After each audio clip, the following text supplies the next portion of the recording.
Hello, everyone. Um, so I chose to do my paper um, on comics, the cultural area of comics, from the perspective of culture and Christianity. Just a little bit of an intro on the paper. So in my analysis, I would like to touch on the evolution of comics from a historical perspective, highlighting certain comic book characters that has significance to the topic of this paper. I would also I'm also going to provide a diagnosis of the artifact of comics from a cultural perspective, which has led to the technological phenomenon of comics for the individual person engaged in it. And lastly, the analysis will conclude with a theological overview of comics and how comics has impacted Christianity. So a little historical, cultural overview of comics. From the very beginning, comic books told stories of an experience that mostly centered on a specific time in the United States. Comic books gained popularity in the early 1900s, in that it helped to give the people hope that they needed during those difficult and struggling times in American history. As time evolved, comic books also evolved into telling stories of superheroes who addressed, through their personified characters, the fight against good and evil, and who in the end would save the day. Their popularity stemmed from the fact that these characters resonated with the lives of everyday people. So as the American culture diversified, so did the superheroes as well. So a little history on comic books. So the very first comic character, which was pre-superhero, was Popeye, who first appeared in Thimble Theater newspaper in 1929. Popeye's popularity stemmed from being a fighter who was right, who was a fighter for what was right, a theme of the comic book that reflected the time of the Great Depression.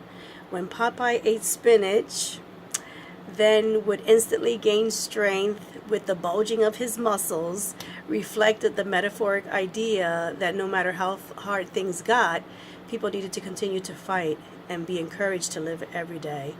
Popeye was a beacon of light during such a dark time in American history. The comic book series was born during a time in American history of the Great Depression to the onset, the beginning of World War II. This is a quote from Aaron Clancy. In the 1930s, the American dream had become a nightmare, and I think comic books, and superheroes in particular, provided an escapist form of entertainment that allowed the American public to go into a fantasy world where all the ills of the world were righted by these larger-than-life heroes. So comic books gave people hope by escaping themselves in these stories of imagination and fantasy. So in 1938, the action series of comics brought Superman to fame as their first comic book superhero. His character surfaced as a child that was sent to Earth to save it. He was a just and righteous man with superhuman powers, wearing a costume reflecting the American flag. It was his calling to be the savior of the earth, thus bringing to light the good in humanity. Superman's character reflected the Great Depression of America and the war that was brewing with Hitler. As Stephen Skelton said that the American people were looking for a savior figure they could relate to, they could envision, something to give them hope and to inspire them. So in 1939, Batman came to life by way of Detective Comics series. This character was different from Superman in that his fight was about truth and justice, so bad people whose end was tragic was thought by him as warranted. An example of this was seen in Detective Comics number 27, and this is, quote, "A villain fell into a vat of acid which killed him. Not showing any remorse for causing the death, Batman observed a fitting end for his kind," unquote. Batman was not considered a superhero in that he did not have superpowers, but he was considered an intellectual crime fighter who battled characters such as Lex Luthor, who was a scientific and technological force to be reckoned with throughout the series. So diagnosing the culture in comics. So Andy Crouch in his book, Culture Making, states that culture is making sense of the world, which translates to finding meaning out of something. This is at the heart of culture. Quote, "Meaning and making go together. Culture, you could say, is the activity of making meaning." Unquote. That was page 24 of his book. In highlighting the three characters above, it's clear and evident that the need to be someone other than ourselves takes the main stage, thus giving the person engaging with comics meaning, even if it's for a small amount of time in their day-to-day life. Comics becomes world building within ourselves in that it seeks meaning in those areas of our life where lack of fulfillment is present.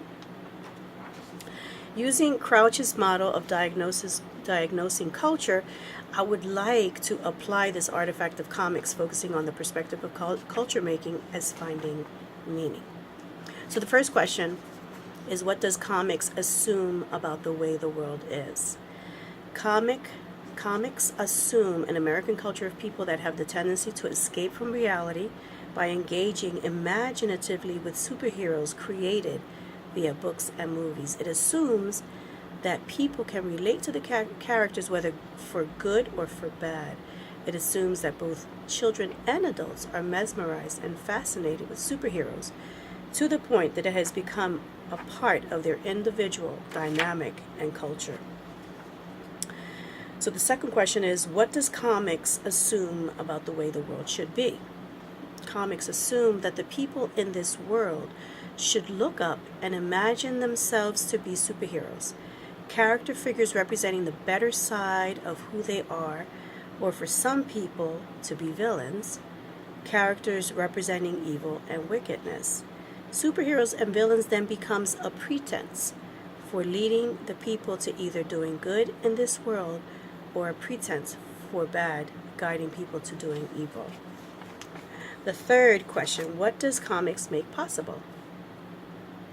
Comics makes possible the ability for someone to forget their present life experiences and imagine themselves in a much different place, where the individual can escape into their own idea of happiness.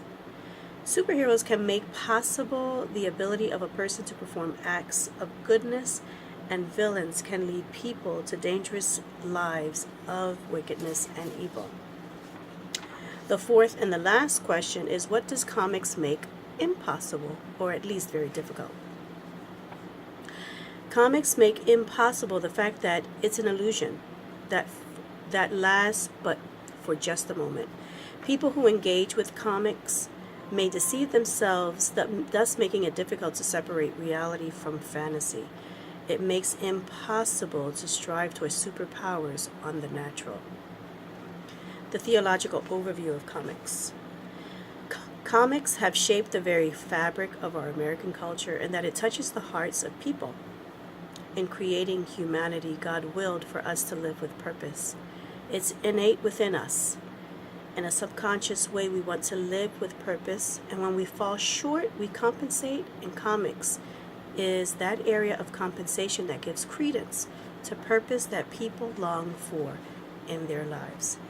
In a way, superheroes resembles, in one way or another, the calling that we have as Christians to live a supernatural life.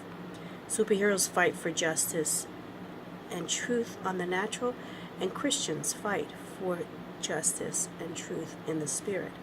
There is much good in superheroes when it inspires people towards hope and triggers thought to choose goodness. The message of the gospel permeates the superhero characters so much so that their, quote, stories give us a clear sense of good and evil and a human need for a savior who is more than human. Themes that Christian apologetics can use to draw out the innate existential longing for Christ hidden in the heart of all people, unquote. I really enjoyed this project because I love Marvel. I love, DC, all of that. And it really gave me an opportunity to understand it a little bit more from a cultural perspective. Whenever I saw it before this project, I used to always see it as, good versus evil, and I tried to relate it to, Christianity. But it was good to kind of know a little bit more of the context, the historical side of how this all came to be. So that's my project, and have a great day. Bye.